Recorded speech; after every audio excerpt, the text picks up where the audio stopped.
বাদামি গাছপরিং কারেন্ট পোকা, গুনগুনি পোকা, এরা কি করে, যখন আপনি ঘন করে লাগান বা ইউরিয়া বেশি দেন, গোড়ায় বসে রস খায়, হঠাৎ করে দেখবেন উপরের দিকে জ্বলে যায়, মনে হয় যে পুড়ে গেছে, বাস পুড়ে গেছে। এই সেপ্টেম্বর মাসে পোকাটা ডিম পারে, কিছুদিন পরে এটা পুরা লক্ষণ বোঝা যাবে।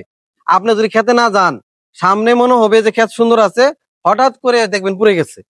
সেজন্য আমার নিয়মিত খেতে যেতে হবে, পোকাটা দেখতে হবে, আলোকপাত করে আমরা দেখতে পারি। ওই সময় ইউরিয়া দেওয়া যাবে না। বাদামি গাছপরিং এর জন্য আমরা বলি যে একটু 2 হাত পর পর একটু ফাঁকা করে দেওয়া, কারণ এটা গোড়ায় বসে যদি খায়, আমরা তো স্প্রে করতে হবে কোথায়, গোড়ায়। কোনোভাবে স্প্রে করলে হবে না, স্প্রে করতে হবে 4 পাশ থেকে, গোড়া 4 পাশ দিয়ে করে এটাকে বাউন্ডারি ফেলে দিতে হবে।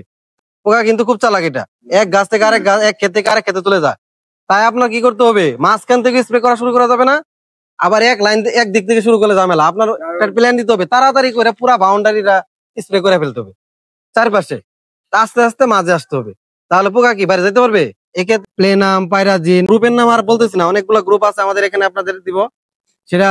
প্লেনাম, পাইরাজিন, হপারশট, তরিত, তারপরে এরকম প্লাটিনাম, মার্শাল, সানটাপ, হ্যাঁ কার্টাপ গ্রুপের, এই মিপসি, বায়ু চমক একটা আছে, জৈব বালাইনাশক হিসাবে কাজ। এরকম অনেকগুলো কীটনাশকের নাম দেওয়া আছে ডোজ সহ। অর্থাৎ আপনারা জানা থাকলো এটা কিভাবে আক্রমণ করে, কিভাবে মারবেন।